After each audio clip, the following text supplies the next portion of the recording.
वेणुकरे कङ्कणं सर्वाङ्गे हरिचन्दनं सुललित कण्ठेश्च मुक्तावली गोपस्त्री परिवेष्टितं विजयते श्रीगोपालचूडामणिं मत्स्यरूपं धरं विष्णुदधिहस्ते च वामनं दधिमत्स्य समायुक्तं मङ्गलं शुभमङ्गल जगदानन्दकन्दाय प्रणताभिहराय च नीलाञ्चलनिवासाय जगन्नाथाय ते नमः कैलासशिखररम्ये गौरीपूच्छन्ति शङ्कर अधुना बृहते नाथ नवपाञ्जी शुभाशुभ सर्वविघ्नविनाशाय सर्वमङ्गलहेतवे पार्वती प्रियपुत्राय गणेशाय नमो नमः दारिव्याधिविनाशस्य तिथिराय प्रबोधने नक्षत्रधनमाप्नोति सौभाग्यचन्द्र एव च योगे जन्म विबुधि स्यात् करणे विचवर्धनं लभ्यन्ते पापनाशस्य सप्ताङ्ग शृणुयादतः गङ्गादितीर्थस्नातं तत्फलं लभेत नर तत्फलं लभेत नूनं पञ्जिका श्रवणेन च ग्रहविप्रामुखात् राजा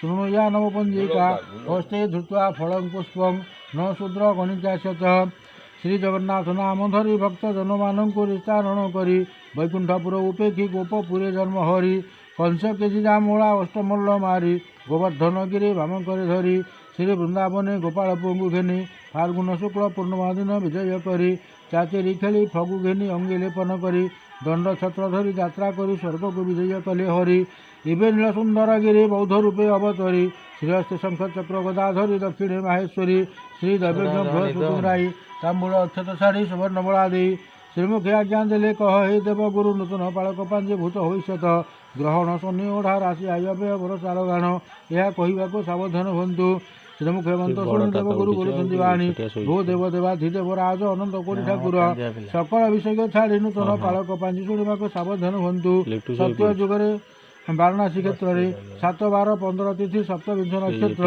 एकादश कर्ण रविवंश मान फाल्गुन मास बसंत ऋतु समय सभा 22 भाव ठारे श्री नीलसुंदर गिरी दोल मंडप उपर श्री ठाकुर दोली खेलुंट जम समदस देवपाल छामुरेजन करुँच कुबेर अष्टरे गंगा निरोधन उभा होती पवन देवता मान दोली पंचा होती काशी विश्वनाथ तांडव नृत्य करुँच नारद वीणा बजाऊँच हेमंत समय देवगुरु पालक पांजन करुँच श्री श्री सत्ययुगाब्द 17,68 वर्ष त्रेता युगाब्द 12,46,000 वर्ष द्वापर युगाब्द 8,64,000 वर्ष कलि युगाब्द 4,32,000 वर्ष मध्य कलि युग भोग होगा 5,124 वर्ष बाकी कली स्थित रहा 4,02,6,876 वर्ष ब्रह्मांकर परमायु 100 वर्ष मध्य प्रथम पराध 50 वर्ष भोग जाए द्वितीय पराध प्रथम दिवस भोग 13 दंड 41 54 मिलितिया सोनु कला 45 युगला मात्र श्री श्री शालीबाहन शकाब्द 1945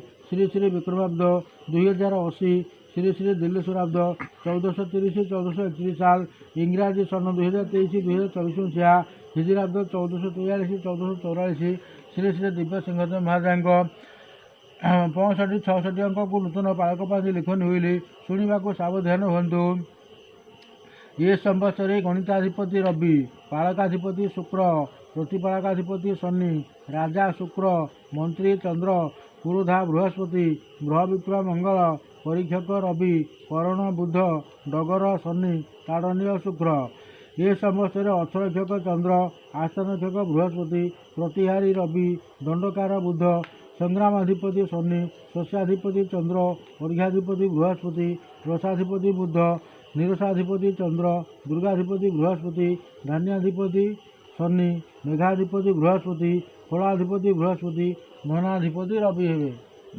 धान्याधिपति रवि शनि ना हैं धान्याधिपति शनि धनाधिपति रवि बापू पर नागिजी ना बापू पर नागिजी ना नहीं बा धान्यर अधिपति शनि हेले भारी हैरान करिवे धान बहुत फलिबा देखियो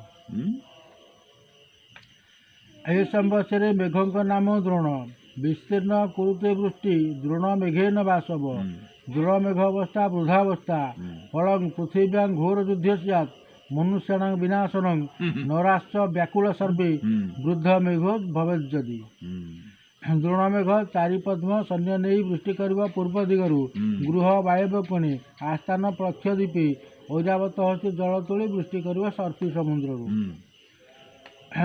द्रोण मेघ हेले शुक्र धान्य बेसी हुए अन्य धान मैंने कम परिमाण हमें ଏହି ସମ୍ବତ୍ସରେ ଆଢ଼କ ପ୍ରମାଣ 100 ଦିନ ମଧ୍ୟରୁ ସମୁଦ୍ରରେ 20 ଭାଗକୁ 3 ବାଣ, ଉତ୍ସର୍ଗ 30 ଦିନ ମଧ୍ୟରୁ ସମୁଦ୍ରରେ 10 ଭାଗକୁ 1 ବାଣ 8 ବିଶ୍ୱା, ଗଭୀର 60 ଦିନ ମଧ୍ୟରୁ ନଦୀ ପର୍ବତରେ 6 ଭାଗକୁ 0 ବାଣ 14 ବିଶ୍ୱା 8 ଗଣ୍ଡା, ବହଳ 10 ଦିନ ମଧ୍ୟରୁ ପୃଥିବୀରେ 4 ଭାଗକୁ 0 ବାଣ 9 ବିଶ୍ୱା 12 ଗଣ୍ଡା। ଏ ସମ୍ବତ୍ସରେ ପୃଥିବୀରେ ଶସ୍ୟାୟ 9 ବିଶ୍ୱା 12 ଗଣ୍ଡା ମାତ୍ର। ଐରାବତ ହସ୍ତୀ ଜଳ ତୋଳି ବୃଷ୍ଟି କରିବ 100 ଦିନ ମଧ୍ୟରେ। ଏ ମଧ୍ୟରୁ ସମୁଦ୍ରରେ 50 ଦିନ, ନଦୀ ପର୍ବତ 30 ଦିନ, ଦେଶରେ 20 ଦିନ ବୃଷ୍ଟି କରିବ। ଏହି ସମ୍ବତ୍ସରେ ବୈଶାଖୀ 10 ମାସ ପାଳକ ସମାଚାର। ମିଥୁନ ମାସରେ ସଂକ୍ରାନ୍ତି ପୁରୁଷ ଅଶ୍ୱବାହନେ ସମୁଦ୍ର ସଞ୍ଚାର ବହୁଜଳ ବୃଷ୍ଟି।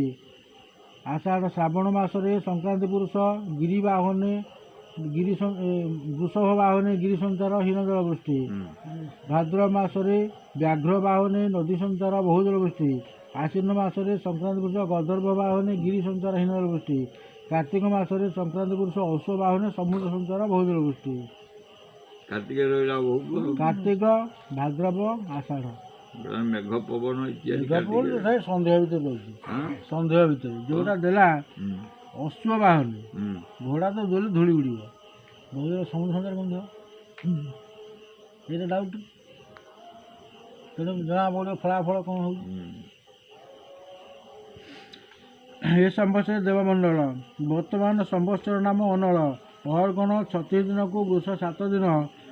ଇଂରାଜୀ 21/5/2023 ରବିବାର। ସମ୍ବତ୍ସର ନାମ ପିଙ୍ଗଳ ହେବ। ଯୁଗଙ୍କ ନାମ ଅଶ୍ୱିନୀ ପୁତ୍ର। ଅଙ୍ଗିରସ ନାମ ସମ୍ବତ୍ସର। ଏହାର ଅଧିପତି ଅଗ୍ନି ହେବେ। ବିଦ୍ୟୁତ୍ ନାମ ସୌଦାମିନୀ। ଗର୍ଜନ ନାମ ଗର୍ଜିତ। ମଣ୍ଡଳ ନାମ ବରୁଣ। ବାୟୁଙ୍କ ନାମ ଉଦ୍ଭବ। ନାଗଙ୍କ ନାମ କର୍କୋଟକ। ନାଗପତ୍ନୀଙ୍କ ନାମ ଦଧିପ୍ରିୟା। ବ୍ରହ୍ମାଙ୍କ ନାମ ଆତ୍ମଭୂ। ବିଷ୍ଣୁଙ୍କ ନାମ ବିଷ୍ଣୁ। ଇନ୍ଦ୍ରଙ୍କ ନାମ କୁତ୍ରସୂଦନ। ଗନ୍ଧର୍ବ ନାମ ଚିତ୍ରସେନ। ପୁଷ୍ପଙ୍କ ନାମ ଚମ୍ପକ। ସଭାଙ୍କ ନାମ ଦେବସଭା। ବୃକ୍ଷଙ୍କ ନାମ ପାରିଜାତକ। ଗଜଙ୍କ ନାମ ମହାଗଜ। ଅଶ୍ୱଙ୍କ ନାମ ହୟ। ମଣ୍ଡଳ। ଏ ସମସ୍ତ ଲଗାଣ। ଡହକ ଲଗାଣ ମେଷ 15 ଦିନ ଅପ୍ରେଲ 28 ତାରିଖ। ମେଷ 29 ଦିନ ମଇ 12 ତାରିଖ। ବୃଷ 1 ଦିନ ମଇ 15 ତାରିଖ। ସାମାନ୍ୟ ବୃଷ୍ଟି ହୋଇ ଝାଞ୍ଜି ପବନ ବହିବ, ଘୂର୍ଣ୍ଣିଝଡ଼ ହୋଇପାରେ। ଖଣ୍ଡ ଲଗାଣ ମେଷ 18 ଦିନ ମଇ 1 ତାରିଖ। ବିଜୁଳି ଘଡ଼ଘଡ଼ି ସହ ସ୍ଥାନେ ସ୍ଥାନେ ବର୍ଷା ପବନ ହେବ। ଚକଡ଼ା ଲଗାଣ ବୃଷ 16 ଦିନ ମଇ 30 ତାରିଖ। ମିଥୁନ 3 ଦିନ ଜୁନ 17 ତାରିଖ। ପ୍ରାୟ ସବୁଆଡ଼େ ମଧ୍ୟମରୁ ଅଧିକ ବର୍ଷା ହେବ। ସର୍ବତ୍ର ଲଗାଣ ବୃଷ 16 ଦିନ ମଇ 30 ତାରିଖ। ମିଥୁନ 22 ଦିନ ଜୁଲାଇ 6 ତାରିଖ। ମିଥୁନ 32 ଦିନ ଜୁଲାଇ 16 ତାରିଖ। ଲଘୁଚାପ ପର୍ଯ୍ୟନ୍ତ ପ୍ରବଳ ବର୍ଷା ହେବାର ସମ୍ଭାବନା ଅଛି। ଏ ସମ୍ବତ୍ସରେ ବୈଶାଖ 10 ମାସାଧିପତି ପାଳକ ନିର୍ଣ୍ଣୟ। ବୈଶାଖ ମାସର ଅଧିପତି ବୁଧ। ମେଘାଚାଳ୍ପ ଜଳସ୍ତବ୍ଧ। ଶସ୍ୟ ସମ୍ପଦ ମଧ୍ୟମା। ସନ୍ନିପାତାଦି ରୋଗେଷୁ ସୌମ୍ୟ ମାସାଧିନାୟକୀ। ଜ୍ୟେଷ୍ଠ ମାସର ଅଧିପତି ଶୁକ୍ର। ପୃଥିବୀ ଶସ୍ୟପୂର୍ଣ୍ଣା ବାରିପୂର୍ଣ୍ଣା ପୟୁଧରା। ଗାବ ସମ୍ପୂର୍ଣ୍ଣ ଦୁଗ୍ଧାଶୁ ଶୁକ୍ର ମାସ ପତୌଷଧୀୟ। ଜ୍ୟେଷ୍ଠ ମାସର ହଁ ପୃଥିବୀ ଶସ୍ୟ ସମ୍ପୂର୍ଣ୍ଣା ବାରିପୂର୍ଣ୍ଣା ପୟୁଧରା ବର୍ଷା ହେବା ଦଉଛି। ଆଷାଢ଼ ମାସର ଅଧିପତି ରବି। ମନ୍ଦ ବୃଷ୍ଟି ଲୋକପୀଡ଼ା। ତସ୍କର ଏବଂ ଭୟଂଶ ତଥା ଚକ୍ଷୁ ରୋଗ ସଦାବାତ ସୂର୍ଯ୍ୟ ମାସାଧିନାୟକୀ। ଶ୍ରାବଣ ମାସର ଅଧିପତି ମଙ୍ଗଳ। ପ୍ରଚଣ୍ଡ ପବନ ବେଗ। ତସ୍କର ଏବଂ ଭୟଂଶ ତଥା ପୃଥିବୀ ଘୋର ଯୁଦ୍ଧ ସ୍ୟାତ୍ ଭୂମାସାଧିନାୟକୀ। ଭାଦ୍ରବ ମାସର ଅଧିପତି ବୃହସ୍ପତି। ସୁବୃଷ୍ଟି ଶସ୍ୟ ବୃଦ୍ଧିଶ୍ଚ ପ୍ରଜାନାଂ ସଖ୍ୟବର୍ଦ୍ଧନମ୍। ବ୍ରାହ୍ମଣା ଶୁଭକର୍ମଣ ଜୀବମାସାଧିନାୟକୀ। ଆଶ୍ୱିନ ମାସର ଅଧିପତି ଶନି। ଦୁର୍ଭିକ୍ଷ ମନ୍ଦବୃଷ୍ଟି ଚ ପ୍ରଜାନାଂ ରୋଗପୀଡ଼ନଂ ମ୍ଲେଚ୍ଛାନାଂ ସୁଖବିହୀନଂ ଶନୋ ମାସ ପତୌଷଧୀ। କାର୍ତ୍ତିକ ମାସର ଅଧିପତି ଚନ୍ଦ୍ର। ନରାଣାଂ ଶ୍ଲେଷବୁଦ୍ଧିଶ୍ଚ ସୁଭିକ୍ଷଂ ଶସ୍ୟବର୍ଦ୍ଧନମ୍ ସର୍ବମଙ୍ଗଳ ଯୋଗାଶ୍ଚ ଚନ୍ଦ୍ରମାସ ପତୌଷଧୀ। ମାର୍ଗଶିର ମାସର ଅଧିପତି ବୁଧ। ପୌଷ ମାସର ଅଧିପତି ଶୁକ୍ର। ମାଘ ମାସର ଅଧିପତି ରବି। ଫାଲ୍ଗୁନ ମାସର ଅଧିପତି ମଙ୍ଗଳ। ଚୈତ୍ର ମାସର ଅଧିପତି ବୃହସ୍ପତି। ଏ ସମ୍ବତ୍ସରେ ଆଢ଼କ ପ୍ରମାଣ। ବର୍ଷ ଆରମ୍ଭରୁ ସୁବର୍ଣ୍ଣ ଓଢ଼ା ଗୋପିକା ହସ୍ତେ ରହି ବର୍ଷ ଶେଷ ହେବ। ଫଳଂ ଧନ ଧାନ୍ୟ ବୃଦ୍ଧି ସୁଖ ଶାନ୍ତି ଲାଭ। ଗୋପିକା ଏ ସମ୍ବତ୍ସର ଲକ୍ଷ୍ମୀ ବ୍ରତ। ଲକ୍ଷ୍ମୀନାରାୟଣ ବ୍ରତ ମିଥୁନ 15 ଦିନ ଜୁନ 29 ତାରିଖ ଆଷାଢ଼ ଶୁକ୍ଳ ଏକାଦଶୀ ଗୁରୁବାର। ବିଛା 7 ଦିନ ନଭେମ୍ବର 23 ତାରିଖ କାର୍ତ୍ତିକ ଶୁକ୍ଳ ଏକାଦଶୀ ଗୁରୁବାର। ରବି ନାରାୟଣ ବ୍ରତ। ସିଂହ 11 ଦିନ ଅଗଷ୍ଟ 27 ତାରିଖ ଶ୍ରାବଣ ଶୁକ୍ଳ ଏକାଦଶୀ ରବିବାର। ମକର 7 ଦିନ ଜାନୁଆରୀ 21 ତାରିଖ ପୌଷ ଶୁକ୍ଳ ଏକାଦଶୀ ରବିବାର। गुरु पंचम व्रत मीन 1 दिन मार्च 14 तारीख फाल्गुन शुक्ल पंचमी गुरुवार। ए वर्ष सुदशा व्रत नाही जमा ना ना व्रत बंद। बंद श्रावण मास दोमासी श्रावण मास दोमासी मल मास श्रावण मास। अच्छा अच्छा अच्छा ଏହି ସମ୍ବତ୍ସରରେ ଗ୍ରହ ସଞ୍ଚାର ବୃହସ୍ପତି ଚଳନ ମେଷ 8 ଦିନ 21/4/2023 ବୈଶାଖ ଶୁକ୍ଳ ପ୍ରତିପଦ ଶୁକ୍ରବାର ରାତ୍ର 34 ଦଣ୍ଡ 13 ଲିଟିଆକୁ ଇଂରାଜୀ 7ଟା 9 ମିନିଟ୍ ସମୟରେ ବୃହସ୍ପତି ମହାଗ୍ରହ ଅଶ୍ୱିନୀ ନକ୍ଷତ୍ର ମେଷ ରାଶିକୁ ସଞ୍ଚାର ଗମନ କରିବେ। ରାହୁ କେତୁ ସଞ୍ଚାର ତୁଳା 6 ଦିନ 23/10/2023 ଆଶ୍ୱିନ ଶୁକ୍ଳ ନବମୀ ସୋମବାର ଦିବା 11 ଦଣ୍ଡ 16 ଲିଟିଆକୁ ଇଂରାଜୀ 10ଟା 12 ମିନିଟ୍ ସମୟରେ राहु महाग्रह रेवती नक्षत्र मीन राशि को केतु महाग्रह चित्रा नक्षत्र कन्या राशि को सचार गमन करेंगे। सुधा शुद्ध काल वर्ष आरंभ अर्थात 14/4/2023 ठारू इंग्राजी 14/5/2023 तारीख पर्यंत बृहस्पति वृद्ध अस्त गुर्वादित्य जनित अशुद्ध काल। मई 15 तारीख ठारू जुलाई 18 तारीख पर्यंत शुद्ध काल। 29/7/2023 तारीख ठारू 22/11/2023 पर्यंत हरिशयन चतुर्मास जनित अशुद्ध काल। नवेम्बर 23 तारीख ठारू 15/12/2023 पर्यंत शुद्ध काल। डिसेम्बर 16 तारीख ठारू 14/1/2024 तारीख पर्यंत खर मास जनित अशुद्ध काल। जानुआरी 15 तारीख ठारू वर्ष पर्यंत शुद्ध काल रहिबो।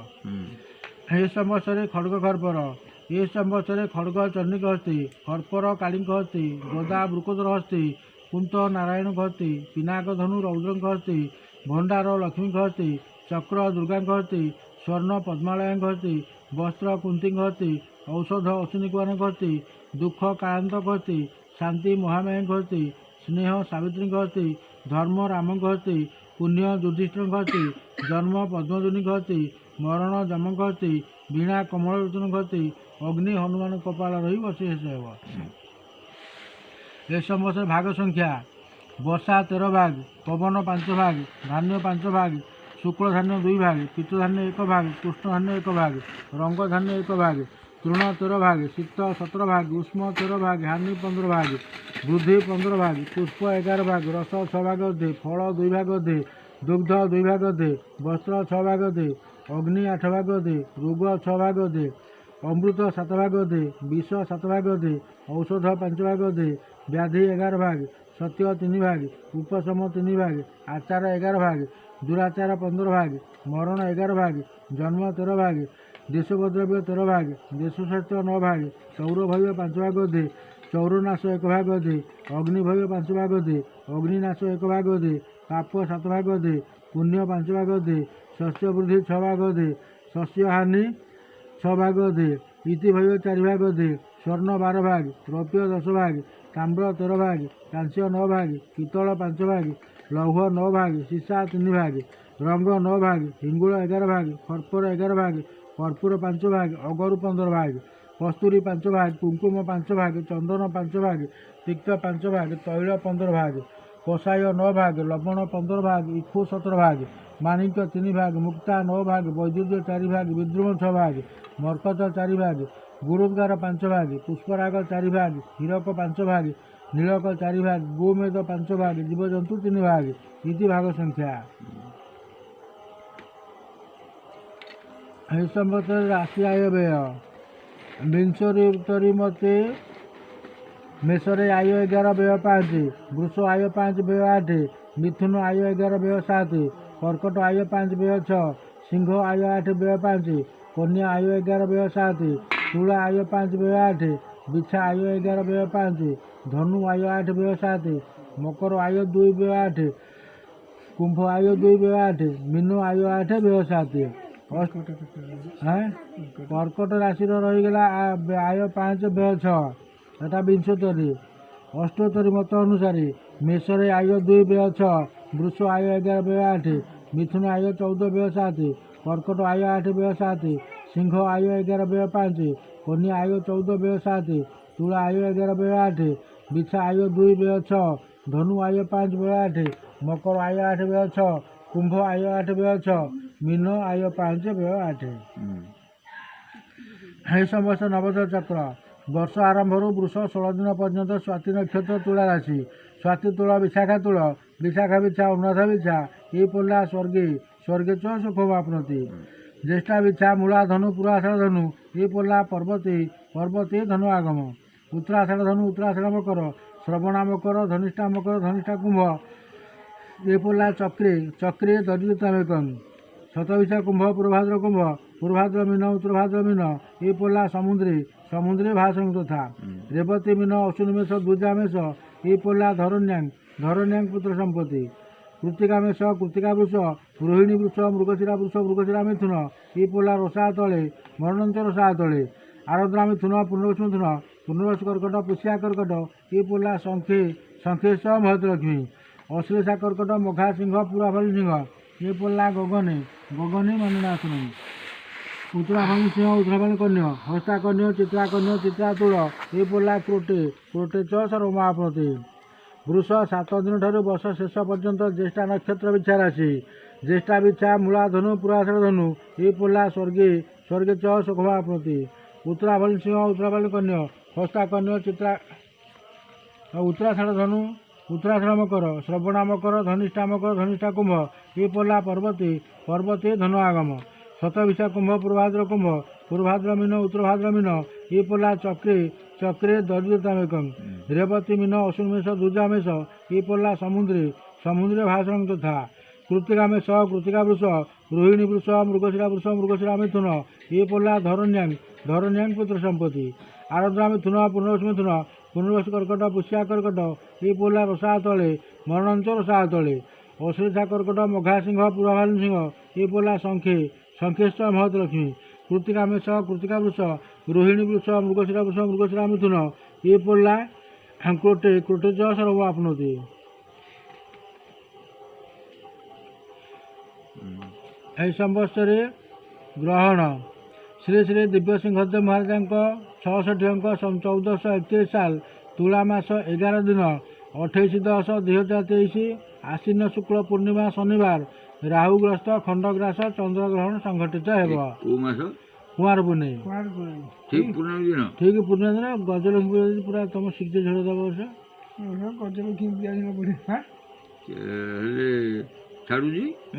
ଛାଡୁଛି ରାତି 2ଟା 25। ଗ୍ରହଣ ସ୍ପର୍ଶ ହେଲା ରାତ୍ର 1:15 ପୂର୍ବ ବ୍ୟାପୀ ଐଶାନ୍ୟ କୋଣେ। ଗ୍ରହଣ ମଧ୍ୟ ରାତ୍ର 1:50। ଗ୍ରହଣ ସର୍ବମୁଖ୍ୟ ରାତ୍ର 2:25 ପଶ୍ଚିମ ବ୍ୟାପୀ ବାୟବ୍ୟ କୋଣେ। ଯୋଉଟା ଦଉଛି ଆମର ଏଇଟା ହଉଛି ଆମର ଭାରତୀୟ ସାଧାରଣ ସମୟ ହେଲା 2:25। ତା ଦେହରେ ମିଶିଯିବ 13 ମିନିଟ୍ 28 ସେକେଣ୍ଡ 25 ହେଲେ 38 ମିନିଟ୍ 2:38 ଆମର ଏଠି ଛାଡ଼ିବ ଲୋକାଲ ଟାଇମ୍ ଅନୁସାରେ। ଦିନ 2ଟା ପର୍ଯ୍ୟନ୍ତ ଦିନ 2ଟା ରାତି 2ଟା ହଁ ନୁହେଁ କି 2ଟା ପୂର୍ବରୁ ପୂଜା ଯିଏ ସାରିଦେବେ ଯିଏ କରିବେ 2ଟା ପରେ କରିବେ ରାତି 2ଟା ପରେ ରାତି 2ଟା ପରେ ସେ ଯଦି କରିବେ ଦିନ ରାତି 2ଟା ଜିନିଷ। ଗ୍ରହଣର ଆଦ୍ୟନ୍ତ କାଳ 1 ଘଣ୍ଟା 10 ମିନିଟ୍। ଗ୍ରହଣ ଚନ୍ଦ୍ରମଣ୍ଡଳ ପ୍ରାୟ 4 ବିଶ୍ୱା ଗ୍ରାସ କରିବ। ପାକ ତ୍ୟାଗ ଦେବନୀତି। ଗ୍ରହଣ ସ୍ପର୍ଶର 9 ଘଣ୍ଟା ପୂର୍ବରୁ ଅର୍ଥାତ୍ 28 ତାରିଖ ଶନିବାର ଦିନ 4:35 ଠାରୁ 4:15 ଠାରୁ ପାକ ତ୍ୟାଗ ଦେବନୀତି ନିଷେଧ। ଗ୍ରହଣ ସର୍ବମୁଖ୍ୟ ପରେ ସ୍ନାନ ସାରି ଦେବନୀତି ପାକକର୍ମ କରଣୀୟ। ବାଳକ ରୋଗୀମାନଙ୍କ ପାଇଁ ନିୟମ ଲଙ୍ଘନୀୟ। ଏ ଦିନ ଚନ୍ଦ୍ର ପୂଜା ଚନ୍ଦ୍ରୋଦୟ ସମୟ ଅପୋକ୍ତ ଦ୍ରବ୍ୟରେ କରଣୀୟ। ଗଜଲକ୍ଷ୍ମୀ ପୂଜା ଗ୍ରହଣ ସର୍ବମୁଖ୍ୟ ପରେ ଯଥାରୀତି କରଣୀୟ। ଗ୍ରହଣ ଛାଡ଼ିଲା ପରେ ରାତି ଯାଇ କରିବ। ଗ୍ରହଣ ଦର୍ଶନ ଚନ୍ଦ୍ର ଶୁଦ୍ଧି। ମିଥୁନ କର୍କଟ ସିଂହ ତୁଳା ବିଛା ଧନୁ କୁମ୍ଭ ରାଶି ପ୍ରତି ଗ୍ରହଣ ଦର୍ଶନ ଶୁଭ। ଗ୍ରହଣ ଛାଡ଼ିଲା 2:40। ଗାଧୁଆ ପାଧୁଆ ଭଲ କରି ଆସି ପହଞ୍ଚିବାକୁ 5ଟା ବାଜିବ। ଆଉ ପୁନେଇ ନାହିଁ।